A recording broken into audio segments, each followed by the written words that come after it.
करना पड़ेगा। यहाँ पे इन्होंने पहले क्या किया, शिवसेना बीजेपी से बाहर आ गई, फिर शिवसेना से बाहर आ गई,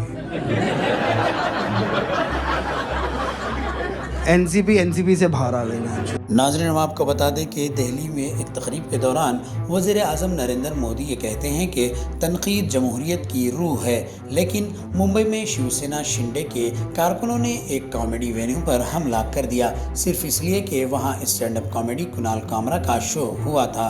दिलचस्प बात यह है कि कुणाल कामरा की वीडियो में कहीं भी एकनाथ शिंदे का नाम नहीं लिया गया, मगर इसके बावजूद शिवसेना शिंदे के कारकुनों ने पुलिस की मौजूदगी में वेन्यू में तोड़फोड़ की और फिर खुद ही जाकर शिकायत भी दर्ज करवा दी। नाज़रीन, आपको दूसरी तरफ बता दें कि शिवसेना यूबीटी के एमएलए आदित्य ठाकरे का कहना है कि कुणाल कामरा को माफ़ी मांगने की ज़रूरत ही क्यों है। अगर गद्दार और चोर एकनाथ शिंदे हैं तो फिर कुणाल कामरा माफ़ी मांगे, लेकिन पहले एकनाथ शिंदे को ये बताना होगा कि वो गद्दार हैं या चोर। नाज़रीन, मज़ीद इत्तलात के लिए आप हमारे चैनल QK ट्रांसमिटेशन को लाइक, शेयर, सब्सक्राइब करना ना भूलें। थाने की रिक्शा, चेहरे पे दाढ़ी, आंखों में चश्मा हाय, एक झलक दिखलाए कभी गुवाहाटी में छुप जाए, मेरी नजर से तुम देखो गद्दार नजर वो आए, मंत्री नहीं वो दल बदलू है और कहा क्या जाए, जिस थाली में खाए उसमें ही वो छेद कर जाए, मंत्रालय से ज्यादा फडणवीस की गोदी में मिल जाए।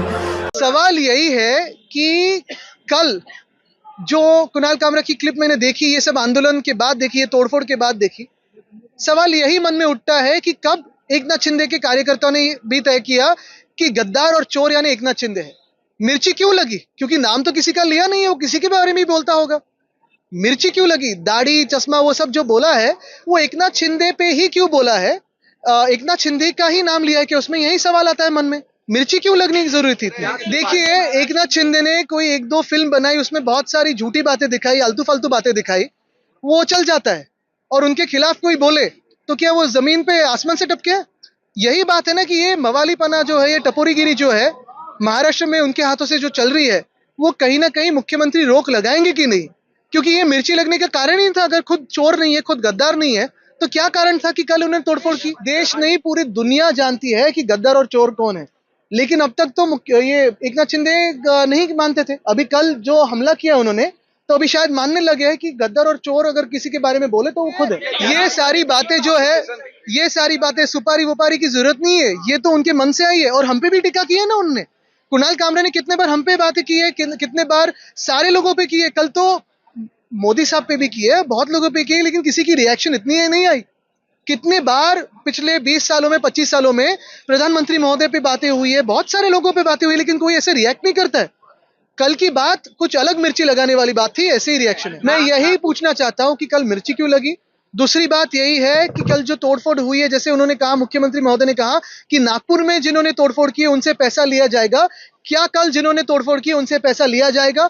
तीसरी बात, क्या मुख्यमंत्री अभी इस वक्त आंखें खोल के देखें कि उनको अंडरमाइन कौन कर रहा है? ऑपोजिशन कर रही है कि खुद के जो दोस्त समझ रहे हैं वही धोखा दे रहे हैं? ये बुलडोजर राज बिल्कुल ठीक है, लेकिन ऐसे ही कार्रवाई क्या कोरटकर पे करेंगे? क्या सोलापुरकर पे करेंगे? क्या वो कार्रवाई कोश्यारी जी पे करेंगे? और क्या ये एकनाथ शिंदे के जो चिंदी चोर है वो कोरटकर और सोलापुरकर पे चिल्लाएंगे ऐसे? अरे चलो, फिर उनका अगर अर्बन नक्सल ये शब्द आया है तो इसका यही एक अर्थ बनता है कि अभी सरकार चलाना इनको मुमकिन नहीं है। क्योंकि जब जब अकार्यक्षम सरकार होती है, जब जब ये लोग कंफ्यूज हो जाते हैं, अंदरूनी झगड़ों में लग जाते हैं, तो फिर किसी को माओवादी, अर्बन नक्सल, ये सारी बातें उछल के लाते हैं। क्यों कुणाल कामरा माफी मांगे?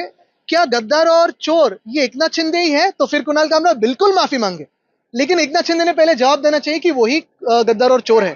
15 जनवरी 2023 के दिन मैंने आप ही के माध्यम से लोगों के सामने मुंबई के रास्तों के घोटाले के बारे में सारी बातें लाई थी, आप ही के माध्यम से जनता के सामने रखी थी। और सिर्फ ऐसी बातों में नहीं, हवा में बात नहीं कही थी, तो सारे डॉक्यूमेंट, सारे दस्तावेज मेरे हाथों में थे कि कार्टेलाइजेशन कैसे हुआ, कैसे 5 कॉन्ट्रैक्टर्स को काम दिया गया, कितने प्रतिशत काम अभी हुआ है। जो सवाल मैंने क्वेश्चन आवर में पूछे थे उसका जवाब तो आया नहीं, लेकिन मेरे साथ इस बार भाजपा के आमदार भी थे, भाजपा के विधायक भी थे।